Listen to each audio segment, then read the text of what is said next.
Subscribe कीजिए दोस्तों हमारे चैनल को। नोटिफिकेशन पाने के लिए बेल आइकन को प्रेस कीजिए। जो ऑनलाइन क्लासेज में आपका स्वागत है।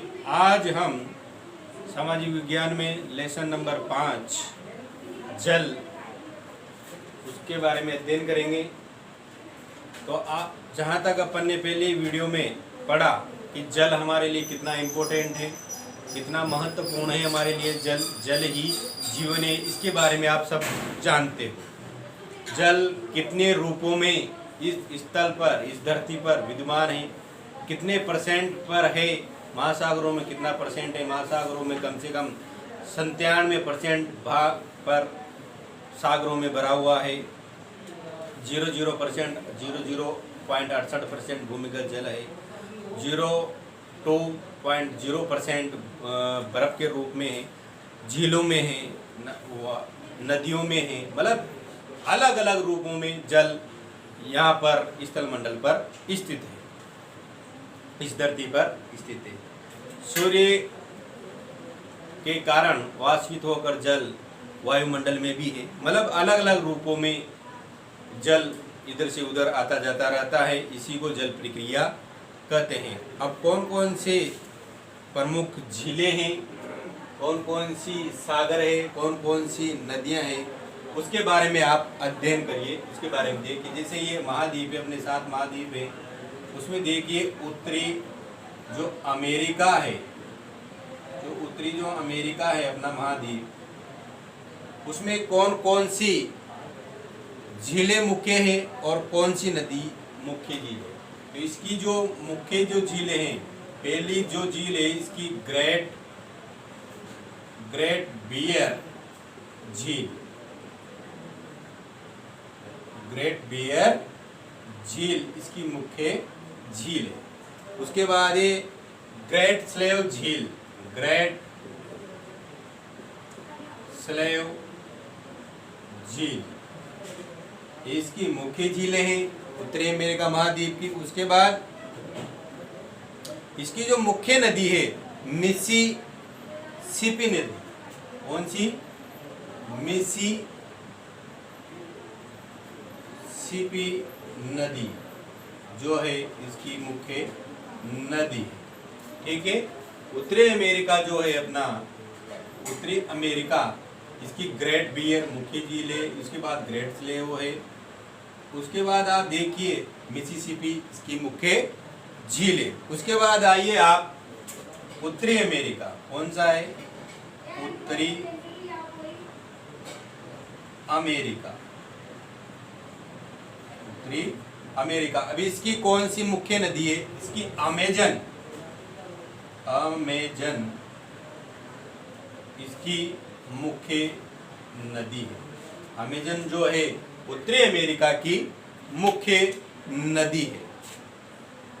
उसके बाद देखिए आप एशिया में आ जाइए। इधर जो एशिया है महाद्वीप है, जो अपना भारत देश भी इसी महाद्वीप में स्थित है, एशिया महाद्वीप में ही भारत इसी में स्थित है। एशिया में मुख्य जो नदियां, जिसे दुनबी नदी, उसके बाद है काला सागर, ये काला सागर एशिया महाद्वीप, एशिया, ठीक है। उसके बाद देखिए इसकी जो मुख्य नदियां हैं, एक तो है गंगा नदी, कौन सी है? गंगा। उसके बाद यमुना नदी, ब्रह्मपुत्र, ये इसकी सारी मुख्य नदियां हैं। और इसके जो दोनों तरफ भारत, इधर तो है अरब सागर, क्या है? अरब सागर। इधर है बंगाल की खाड़ी, भारत के बंगाल की खाड़ी, ठीक है। उसके बाद देखिए आप अफ्रीका में आ जाइए। अफ्रीका महाद्वीप में कौन कौन सी मुख्य नदियां हैं? इसकी मुख्य नदी है नाइजर नदी। कौन सी है? नाइजर नदी। उसके बाद विक्टोरिया, इसमें मुख्य झील है विक्टोरिया, इसकी जो मुख्य झील विक्टोरिया, विक्टोरिया झील। ऑस्ट्रेलिया, इसमें एक नदी है डर्लिंग। कौन सी है? डर्लिंग नदी जो है वो देखिए आप, डर्लिंग नदी, ये इसकी मुख्य नदी है। तो जो ये मुख्य नदियां और जो मुख्य सागर है, जैसे अपना यहाँ पर इस आकार में अटलांटिक महासागर, इधर है प्रशांत महासागर, ऊपर की ओर जो है आर्कटिक महासागर। कौन सा है? आर्कटिक, आर्कटिक महासागर, आर्कटिक महासागर। बीच में अटलांटिक महासागर है ये। कौन सा है?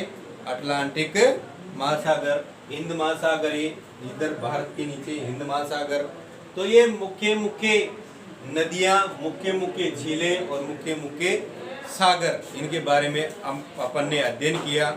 अब आगे आप देखिए जो धाराएं हैं, अब इनमें धाराएं भी है, सागरों में जो है धाराएं चलती है, ठंडी और गर्म दोनों प्रकार से धाराएं चलती है।